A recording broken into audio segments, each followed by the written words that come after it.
Hello, everyone. Thank you for joining me today. This is the panel for Finding Time to Write with Young Kids, which is part of the AuthorTube Writing Conference for 2025. This part of the session is pre-recorded just to ensure quality, but I'll be live afterwards for the Q&A and in the chat throughout the presentation. My name is Alex Chrisco, and I am a self-published author of 2 contemporary romance novels and counting. Under Pink Skies and Sunny Skies Ahead are out now, and my 3rd book, Through Stormy Skies, is coming out in October. I am also a stay-at-home mom to a very high-energy, rambunctious toddler and an opinionated black cat who loves to join us on all of our fun adventures. Let's be real, being a stay-at-home parent is hard. It is challenging in ways that are hard to describe to someone who hasn't lived that life, balancing an endless list of tasks and to-dos while also being the full-time caregiver for tiny humans that are completely dependent on you is an exhausting and sometimes thankless endeavor. It's also the most rewarding thing I've ever done in my life, and I'm also completely wiped at the end of most days. Writing is an escape. It has been that way my entire life. As stay-at-home parents, writing often allows us to have something for ourselves that is just for us. It's something treasured and sacred that offers us a reprieve from the chaos around us. And depending on what your goals are for your writing, namely whether you're writing just for yourself or as a hobby, if you're trying to build this into a full-time income, it also feels like work because it is. So how do we balance accomplishing our creative goals and also being a caregiver? We find golden pockets of time in our busy days where creation can flourish, even for brief moments. The Golden Pockets approach has 3 main goals that we're going to focus on today. Number 1, first and foremost, we are letting go of perfectionism. If you're like me, you do your best work when you can sit down at your desk with the perfect setup and you've got your coffee and a playlist on and a candle lit, and it just looks like the most idealistic place for you to do your best work. But the reality is that most days are not structured for that kind of perfect or ideal setup. So that leads us to the next part where we are celebrating the journey. Everyone's journey as both a stay-at-home parent and a writer are so different. Everyone has a different support system. Everyone has different goals. Everyone is at a different place in life. So all of this means that the comparison game is not helpful. So we'll discuss specific strategies about how to embrace your own journey and stop comparing yourself to others. Finally, we are embracing slower progress. This is a tough one for me, guys. Out of all the 3, this is the one that I struggle with the most. I am not a naturally patient person. So for me, a perceived lack of momentum can be one of my greatest hurdles, especially on the days where it feels like everyone is looking to me for support. Embracing slower progress basically means that we are accepting the things we can't change and being proud of ourselves for whatever progress we can make over the course of a day. So let's dive into the topic I'm sure we're all familiar with, perfectionism. Let's drop our favorite animal emojis in the chat if letting go of perfectionism is something that you struggle with. I know I certainly do. It's a daily battle to overcome and move past. Because perfectionism keeps us paralyzed. This is true in parenting and in writing and publishing. There's just too much to do. I'll never achieve my goals. I'm overwhelmed and burned out. At this rate, I'll never finish the book. My life looks so different now that I have kids. I don't know how I'm going to find the time and the energy to keep my author career going.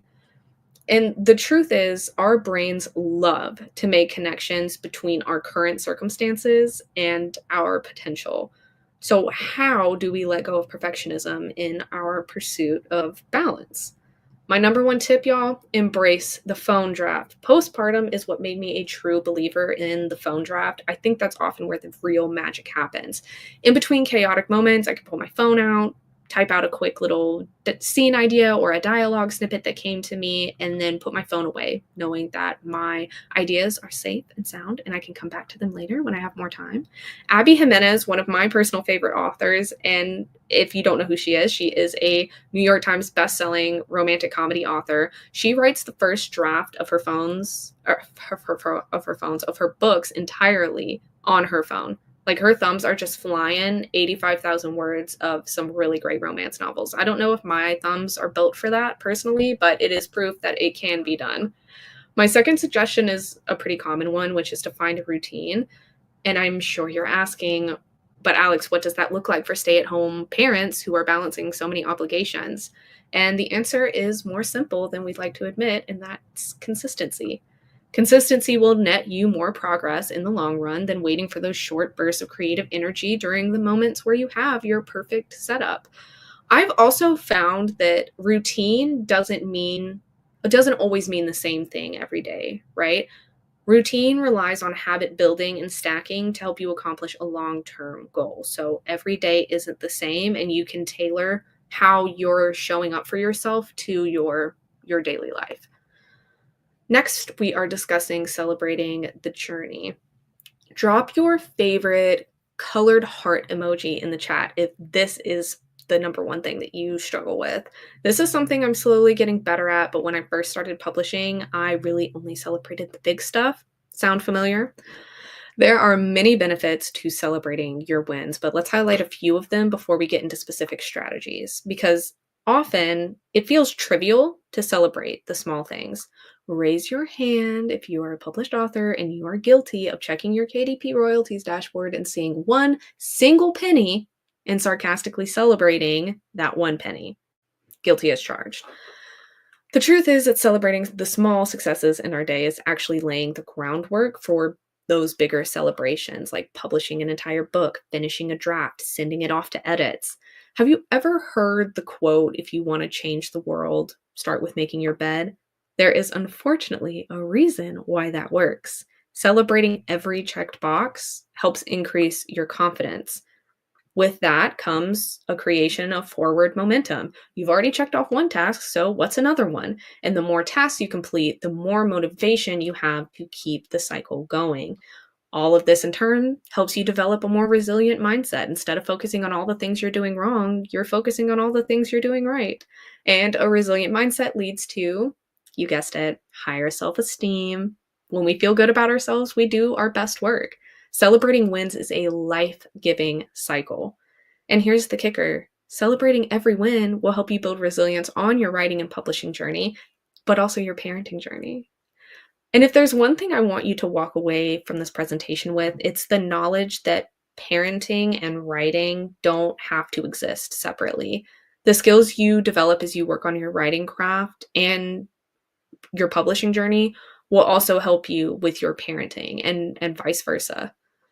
Now let's discuss how to actually do this. My biggest suggestion for this one is to develop a gratitude practice. Express gratitude by acknowledging what you did well in some kind of journal or note.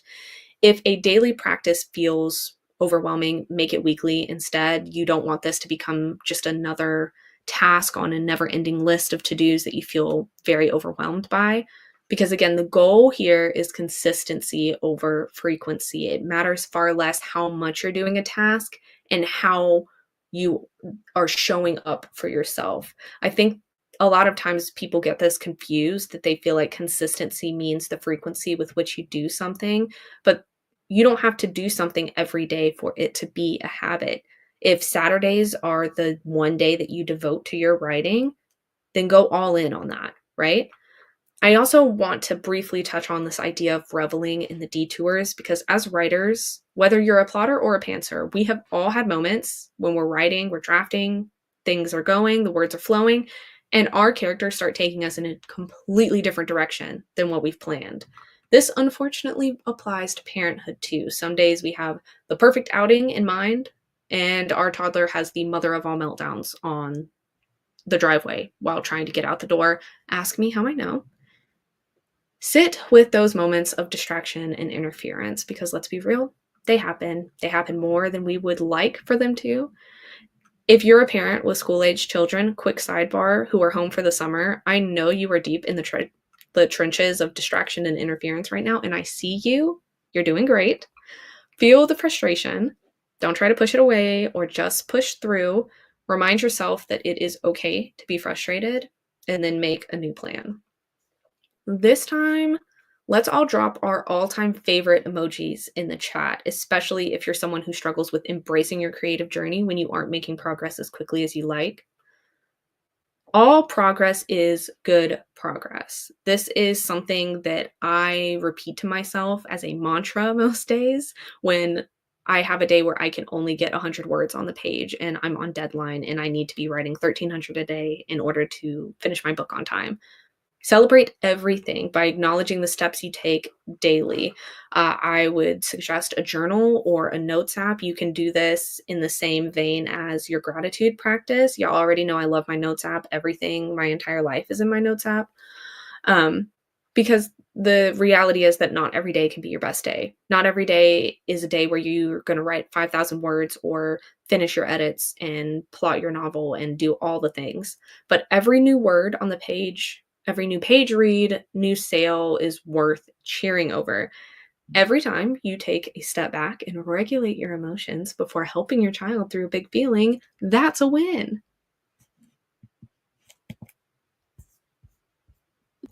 And now for the real down low of this. Some seasons just do not allow us to focus any level of effort on our writing and creative processes.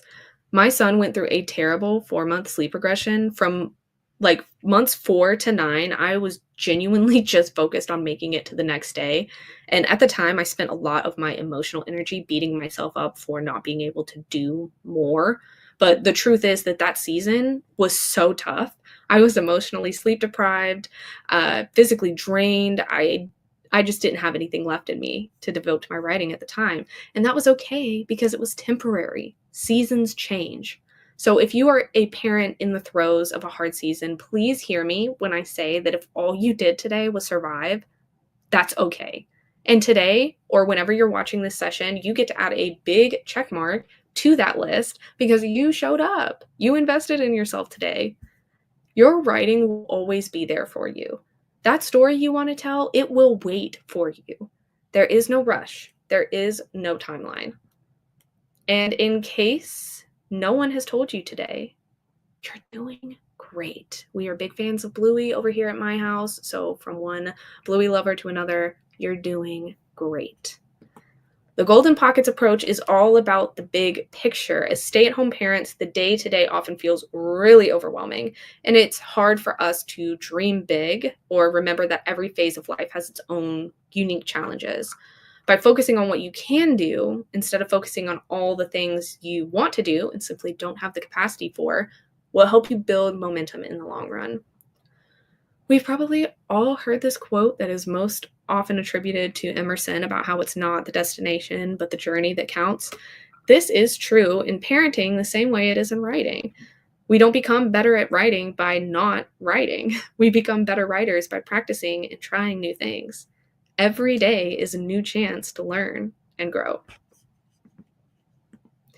I hope you gained some new insight on how to find golden pockets of time in your day for your creative endeavors. If you'd like a copy of the slides and my speaker notes, I have a link to all of them in the description box of this video, and I'll also drop a direct link in the chat as well. Let's continue the conversation in our live Q&A, which will be coming on right now. See you soon.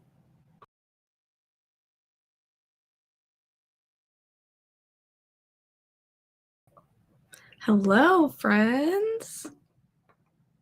All right, there we go. How are we? All right, I was switching my camera from my external monitor to my laptop that actually has the camera. So it looks like I'm looking at you and not off to the side. But if you see me looking off to the side, I have my tech set up over here and my cameras on this one.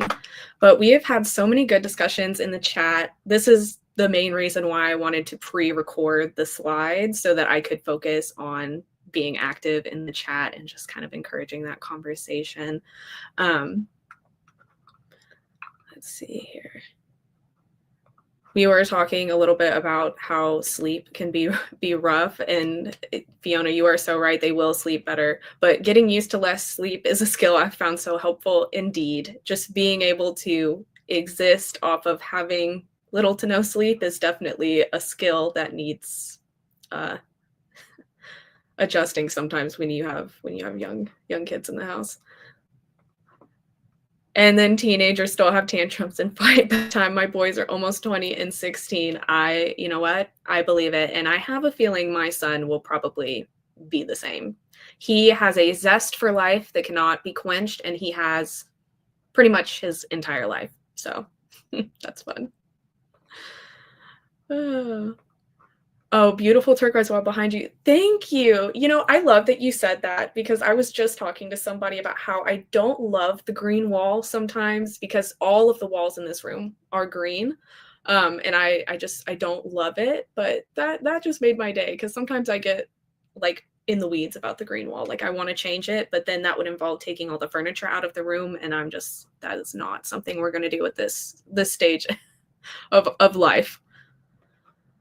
My 20-year-old forgets that he needs to wake up for trade school every morning. You know, I have siblings who struggle to get out of bed sometimes, to get out the door on time. So I'm sure I believe it. I am now in the empty nester phase while waiting for grandchildren. I still haven't caught up on the sleep, but I miss having them around daily. Aw, I love that. I love that perspective of, you know, one day I might miss this stage of the nonstop, just go, go, go. But we are lucky that he has two sets. Our toddler has two sets of grandparents who are very excited. He is the first grandchild on both sides. So he gets all the love and attention and everything. Thank you, Mom, for coming to my presentation and for being in the chat. I appreciate you so much. And yes, the golden pockets idea is something that I have really leaned into over the last year or so, especially now that Theo is mobile and very excited. It is helpful to be able to pull my phone out, do something really quickly, and then put it away again and come back to it later when I have more time. One thing I did want to mention, Fiona had mentioned earlier in the chat during the presentation about not really feeling like the phone part would look for her. And I did want to say that I actually have a writer friend who's also a stay-at-home mom, and she actually carries around a small sticky notes with her. Like even when she's just in the house with her kids, she will carry around a little small thing of sticky notes, and when something comes to mind, she'll write it down on the sticky note and then just stick it like on the wall or on her fridge or anywhere that she can put the sticky note that's out of reach of her children.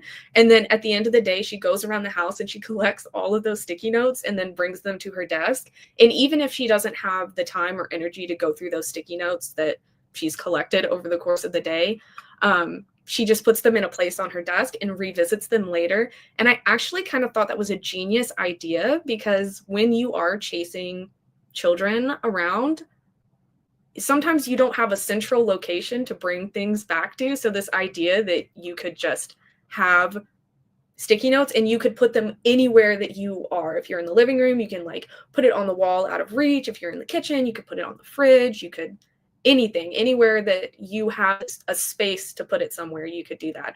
And I don't use that method myself. I normally use my phone, or I have pocket-sized notebooks that I will carry when I like go out places. But I loved the sticky note idea and wanted to bring that up as a suggestion. If you are more of a physical person and you use less of the digital tools and prefer to have something physical, the sticky notes are a great idea. And I love that she does that. I'm going to catch up on comments. I must write things down because I'll remember it later. It never, ever happens. Yes, one of my professors in college used to, my English professor in college used to say that if the idea is important enough to your story, that it will eventually come back to you. Like she was a big believer in the idea that you didn't need to rush off to write something down. And I could never quite get on board with that because I just don't think that that's how my brain works. If it is not, I joke with people that if it's not in my Google Calendar, I'm not coming, because as soon as I put it in my Google Calendar, it is out of my brain and I'm not, I am not responsible for remembering it once I put it in my Google Calendar or on a task list somewhere. Sticky notes I can do. I love that. Yes. I'm a teacher. I have 1,000 sticky notes in my stash. Yes, we love a good sticky note stash. I have a bunch just on my desk right now, writing things down as I go. Yes, I really thought the sticky notes idea was genius when she told me that. And I loved how she did the idea of putting it out of reach. Like with sticky notes, you can put it out of reach of your small children so that they don't get lost. I love that. Ooh, the voice memo feature might be useful to record ideas or even actual writing of drafts to transcribe later. Yes, I have leaned into dictation a little bit more this year. I find that I'm still slower to dictate than I am when I'm typing, but I have a lot of writer friends that use dictation, especially when they are on a time crunch or when they're out and about and something comes to them. The voice notes feature is really helpful. That's a great idea too. I have a little pocket notebook for my purse, but the speech to text feature has been a godsend. Yes, I am loving more it, I feel like more people are talking about dictation and how that's a great strategy to help you write. And when we're talking about golden pockets of time, if you only have 20 seconds to get that idea down, voice memo is a great idea, even if there's like chaos in the background. I love that. The phone makes calls. Ah. Let's see. Confession. I have written on the wall of the shower in soap crayons. You know what? That's again, use what you have. Use the resources that are available to you. Crayons, markers. I love that actually because when you're a parent, especially if you are staying home with your kids, things very quickly just spiral out of control and you just do what you have with the resources that you have. Soap crayon should be a writer stocking stuffer. I love it.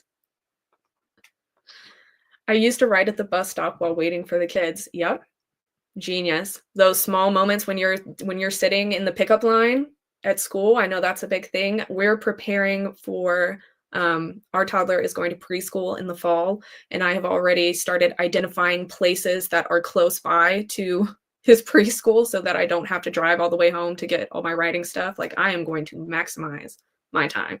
Up until this point, he's 2.5 and he's been home with me full time the entire time. So I am very excited about having some more in between moments, maybe. Me plus tiny phone keyboard equals not a happy phone writer. I was doing sprints with my friends Steph and Katrina in Discord the other day, and I managed to write like 700 words on my phone in a 25-minute sprint. And I was very impressed with myself because that's a lot to be able to write on your phone. And then I was editing it this morning to fix all the typos, and it was completely riddled with typos. But you know what? I got most of that scene written and down, and it was good enough. It was good enough for that day. I'm okay with that. As parents, I also think we need to have a balanced perspective about screen time. Used strategically, screen time can help us create those golden opportunities when we feel inspired. Yes, I know I have certainly struggled. We have had quite the journey with screen time, and me getting over the guilt of using screen time as a strategic tool, because you're right. Sometimes screen time does allow us to kind of create more time. It provides a natural resting point both for kids and adults. And sometimes we are in a busy season of life at our house, and we have been telling our toddler a lot of, mommy and daddy have to work sometimes, and we can get you set up with an activity. Let's play blocks together for 10 minutes, and then mommy's going to take a break and do some work. Just having that balance and seeing it as a tool and not just either a default or on the other end of the spectrum of not using it at all. Because let's be real, screens are part of our daily life, and they will be part of our children's life too. Were for the child, the shower crayons were for the child I was babysitting, and glad I did send them home with her. Let's see. Raise your hand if you hid in the bathroom to write out a story scene idea. I have definitely done this. Just taken a few moments to type out that scene idea, because again, it's got to be written down before it goes away, because Lord only knows when it's going to come back. Yes, use a timer to take turns working and playing. It's our turn to play. Now it's mommy's turn to work. Yes, we have been doing a lot of this recently. My husband is in school right now, so he's taking summer classes and also balancing military obligations. So there's been a lot of, daddy has to go to work right now. Daddy has to do homework. Mommy has to do work because mommy's got a lot of things that she's trying to do. And it's hard also as the default parent, or if you're a single parent, where a lot of that or all of it is on you to find the balance. It can be really difficult trying to find that balance. But taking turns between working and playing is really helpful, especially for young kids that do want your attention. We're trying to lean into that more. So it's a great idea, Barb.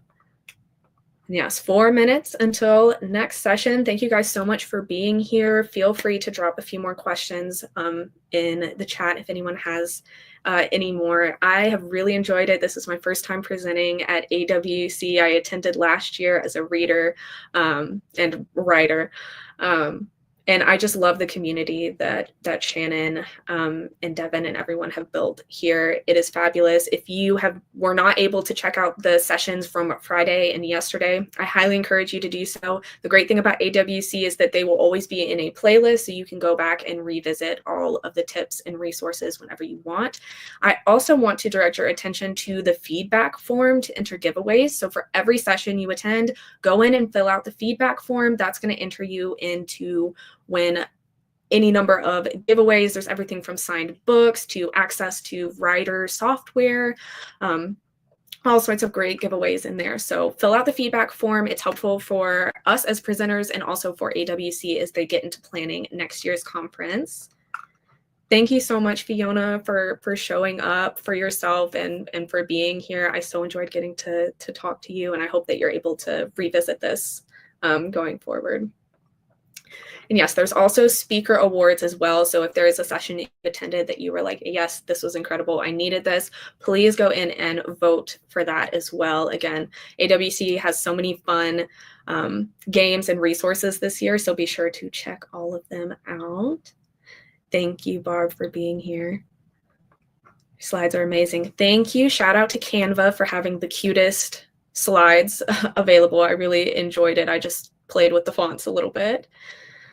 And yes, if you are interested in contemporary romance, I do have 2 books out right now. Under Pink Skies is the one I recommend starting with, although both books can stand alone. So if you're more interested in the premise of Sunny Skies Ahead, you can read that one without having read the first one. And if you have Kindle Unlimited, they're both available to read for free with Kindle Unlimited as well.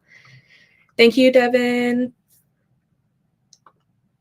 And yes, I also have a newsletter. This is mostly for my author stuff. My cover reveal for my 3rd book is actually coming out in Wednesday's newsletter. So if you're interested, definitely hit the sign up button on that.